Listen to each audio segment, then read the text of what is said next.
जय गुरुदेव। तो परम पूज्य स्वामी जी महाराज बताते हैं, मतलब सुनाते हैं कि प्रेम का रस कैसा होना चाहिए। तो स्वामी जी महाराज कहते हैं कि प्रेम का प्याला और उसका रस पीने को मिलेगा, लेकिन सब्र की डोर हाथ में लेकर बैठना पड़ेगा। बराबर अपने मन एवं बुद्धि की निगरानी करनी पड़ेगी कि यह भोगों के तरफ नहीं जा रहा हो, यानी हमारा बुद्धि गलत रास्ते की ओर नहीं जा रहा हो। मन बुद्धि जब भी भोग की तरफ जोर करे तो भोगों के सामने गुरु को खड़ा कर लेना, यानी गुरु को खड़ा कर लो। फिर जांच करो कि दोनों में कौन प्यारा है, गुरु बड़ा है या फिर भोगों की तरफ जा रहे हैं वो बड़ा है। यदि भोग प्यारा लगे और गुरु फीका लगे तो भोगों को विवेक बुद्धि के द्वार यानी नासवान समझकर उनसे अपना अभाव पैदा करो, यानी उनसे नाता तोड़ दो और गुरु के साथ भाव बढ़ाओ, यानी नाता जोड़ो। गुरु तुम्हारे भाव अभाव में बीच दर पर शब्द स्वरूप में खड़ा है और तुमको बराबर अंतर में पुकारता है, लेकिन तुम्हारे कान अभी बंद है और तुम सुन नहीं पाते हो। आँख बंद है, देख नहीं पाते हो। रोज भजन ध्यान करने से जीवात्मा के कान आँख खुलेंगे, तभी दिखाई और सुनाई पड़ने लगेगा। नाम दान लेने के बाद भजन ध्यान में आलस नहीं करनी चाहिए। दीन गरीबी में रहने से मालिक मिलता है। स्वामी जी बराबर कहते थे कि दीन गरीबी धार तेले भले की कहूँ, कि दीन गरीबी धार तेले भले की कहूँ, मतलब अहंकारियों का सिर और उसका घमंड काल फोड़ता है। गुरु सब प्रकार मालिक समर्थ हैं और तुम्हारे पास हैं। तुम्हारी हर इच्छा को गुरु जानते हैं, उनसे कुछ छुपा कर नहीं रख सकते। गुरु के एक दिन के दर्शन से जीव को मनुष्य शरीर में जाता है। जब आप उनसे प्रेम करोगे अपने अंतःकरण से, तो प्रेम का प्याला आपके लिए उड़ेल देगा और शब्द रूपी प्रेम रस से आप बराबर सराबोर होते रहोगे, यानी मालिक परमात्मा से मिलते रहोगे। लेकिन शर्त एक ही है कि या तो आप दुनियावी प्रेम में मगन रहे या गुरु के प्रेम में मगन रहो। प्रेम से बोलिए जय गुरुदेव।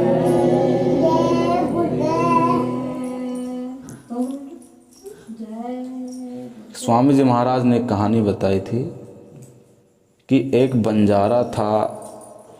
एक नगर में उसने पड़ाव डाला, उसको पैसों की कमी हो गई तो वो नगर के एक सेठ के पास गया जो सबको कर्ज दिया करता था।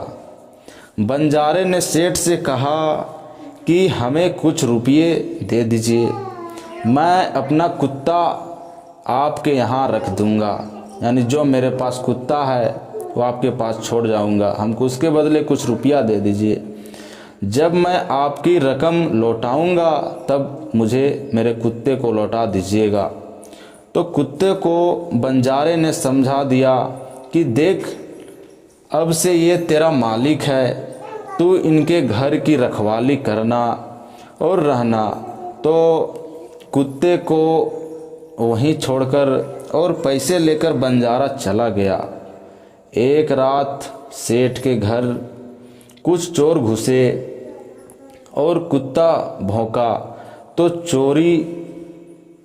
चोरों ने मारकर भगा दिया, यानी कुत्ता को चोरों ने मारकर भगा दिया। वह चुपचाप दूर खड़ा सब देखता रहा, यानी कुत्ता।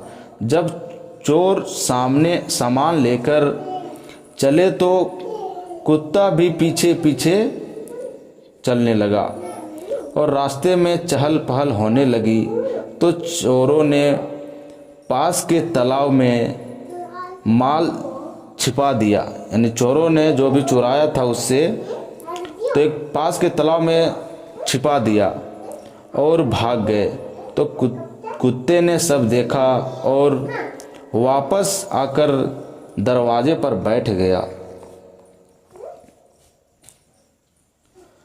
तो सवेरा हुआ तो सेठ के घर में हलचल मच गई कि चोरी हो गई हमारे घर। कुत्ता बार बार सेठ की धोती खींचता रहा और तालाब की तरफ भागता। किसी ने कहा कि सेठ जी, यह कुत्ता कुछ कह रहा है, आप इसके पीछे पीछे जाओ। सेठ कुत्ते के पीछे चला। कुत्ता तालाब के किनारे गया और पानी में घूमकर भौंकने लगा कि सेठ को लगा कि पानी में कुछ तो है।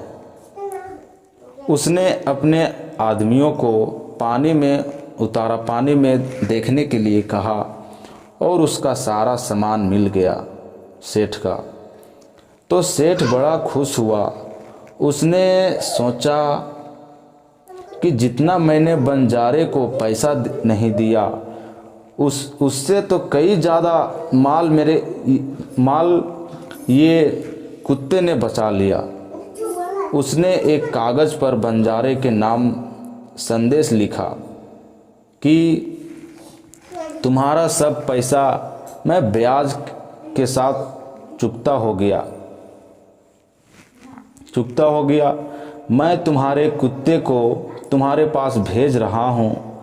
सेठ ने उस पर अपना दस्तखत कर दिया और कुत्ते के गले में बांध दिया। तो कुत्ते को प्यार से समझाकर बोला कि जा, मैं तुझे आज़ाद करता हूँ, तू अपने मालिक के पास चला जा। तो कुत्ता खुशी खुशी अपने मालिक को ढूंढता उसके डेरे पर पहुँचा। तो बंजारे ने कुत्ते को देखा तो एकदम गुस्से से आ गया, यानी गुस्सा हो गया कि तुझे तो मैं वहाँ छोड़ आया था, तो फिर आया क्यों?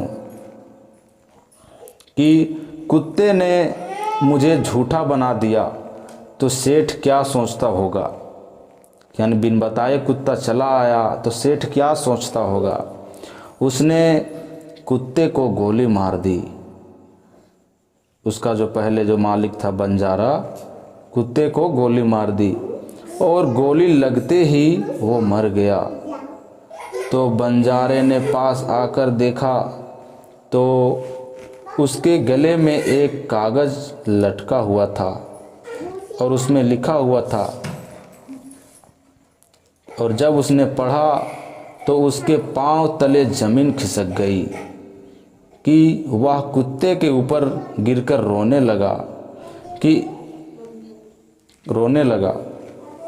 तो इस कहानी को सुनाते हुए स्वामी जी महाराज ने कहा कि कभी तेज में आकर, यानी जोश में आकर कभी कोई काम करना नहीं चाहिए।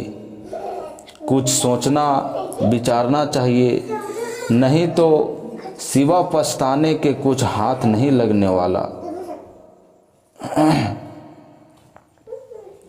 प्रेम से बोलिए जय गुरुदेव। स्वामी जी महाराज बताते हैं कि एक महात्मा जी थे, उनके पास एक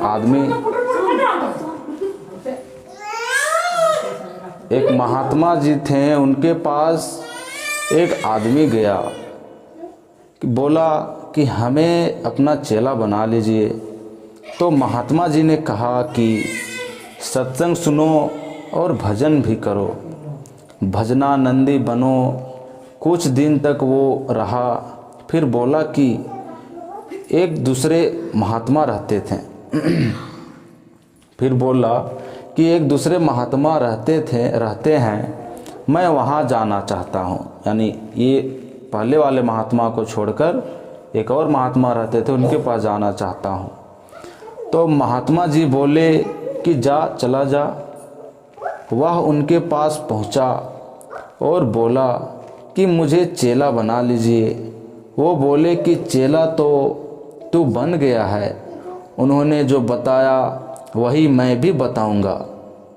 यानी पहले महात्मा जो बताएं वही मैं भी बताऊंगा, मैं कोई दूसरी चीज़ थोड़ी बताऊंगा। तू भजन कर। कुछ दिन वहाँ रहा।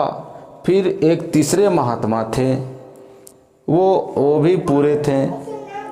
उसने कहा कि मैं उनके पास जाऊंगा। महात्मा जी बोले कि चला जा। वो चला गया। वहाँ भी उसने महात्मा जी से कहा कि मुझे चेला बना लीजिए।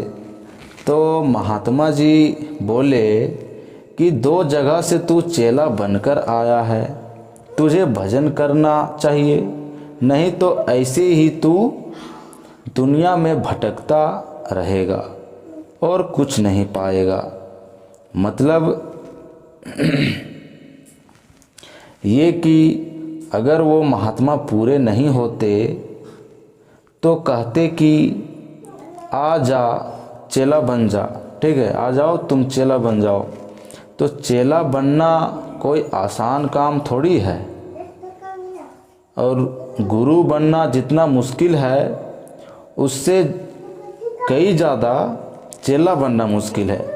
तो भजनानंदी बनो और भजन करो। मन में सबके भ्रम रहता है कि ये कि भजन में लगे रहोगे तो ठीक रहेगा।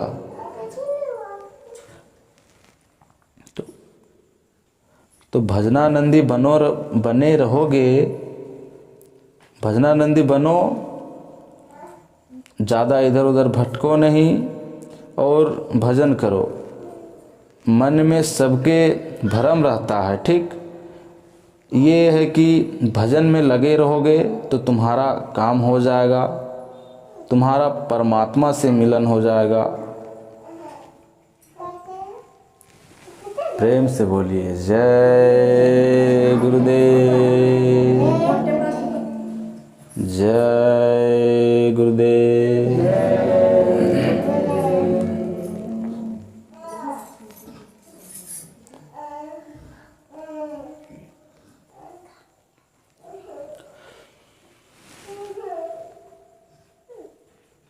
जय गुरुदेव।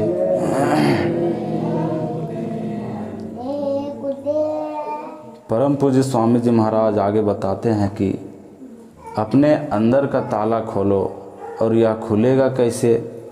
तो एक कहानी के माध्यम से स्वामी जी महाराज बताते हैं कि एक राजा ने कबीर साहिब जी से प्रार्थना की कि आप दया करके मुझे सांसारिक बंधनों से छुड़ा दो। तो कबीर जी ने कहा कि आप तो हर रोज़ पंडित जी से कथा करवाते हो और सुनते भी हो। तो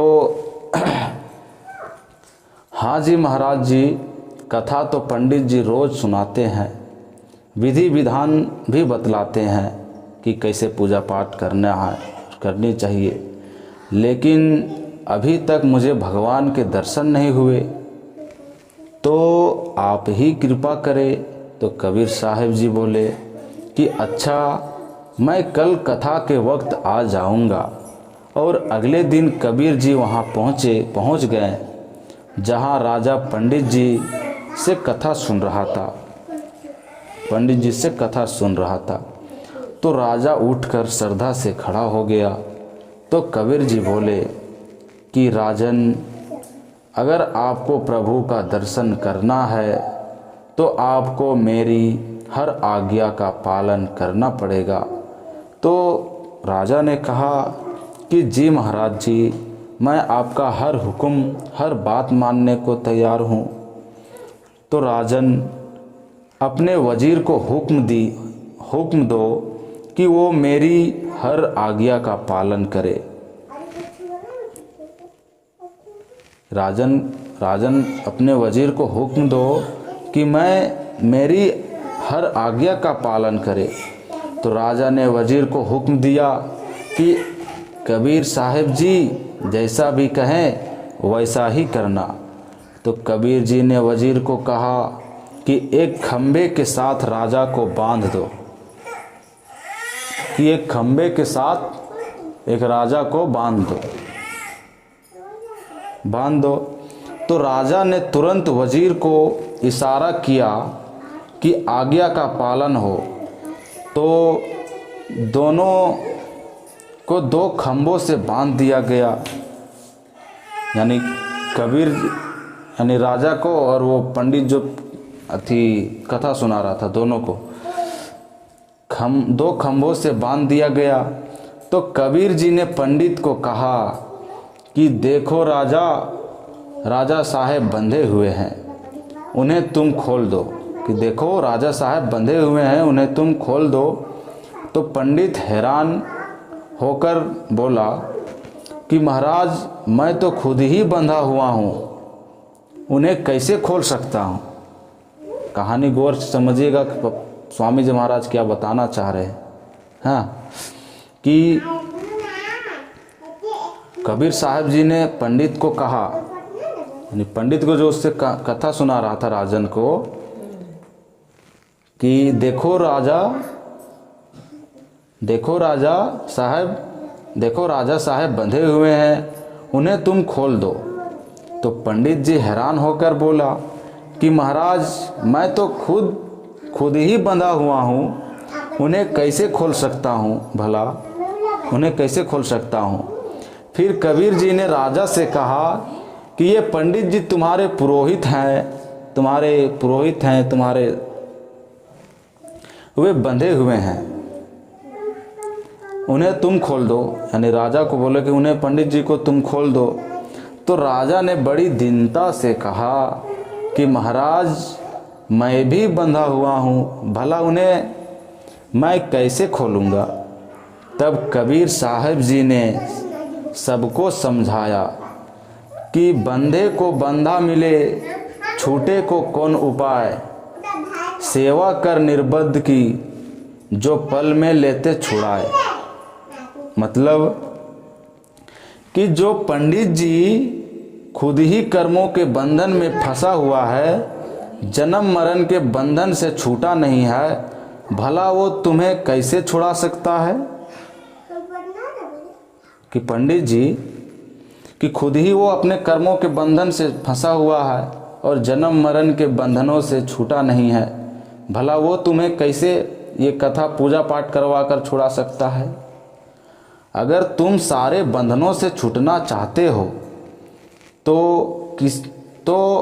किसी ऐसे प्रभु के भक्त के पास जाओ जो जन्म मरण के बंधनों से छूट चुका हो, और वो तुम्हें भी तुम्हारे कर्मों को छुड़ा सके, छूट चुका हो। केवल एक संत सतगुरु ही सारे बंधनों से आज़ाद होते हैं। वही हमें इस 84 के जेल खाने से आज़ाद होने की चाबी देते हैं। परमात्मा के महल पर लगा ताला कैसे खुलेगा, इसकी युक्ति भी समझाते हैं। जो उनका हुक्म मानकर हर रोज़ प्रेम से बंदगी करता है, यानी सतगुरु का प्रेम पूजा पाठ करता है, उनकी बताए हुए रास्तों से चलता है और वह सहज की परम ध्यान में पहुंच जाता है। यानी सुमरन ध्यान और सतगुरु की कही गई बातों को मानता है, उनकी बातों को लेकर चलता है, तो वो आसानी से परम धाम पहुंच सकता है। जय गुरुदेव। कहानी समझे?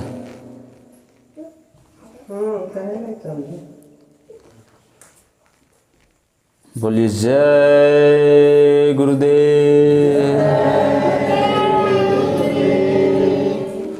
जय गुरुदेव, जय गुरुदेव नाम प्रभु का। कि ध्यान भजन करने बैठते हो 108 दाने निकालते निकालते ध्यान कहीं और चला जाता है।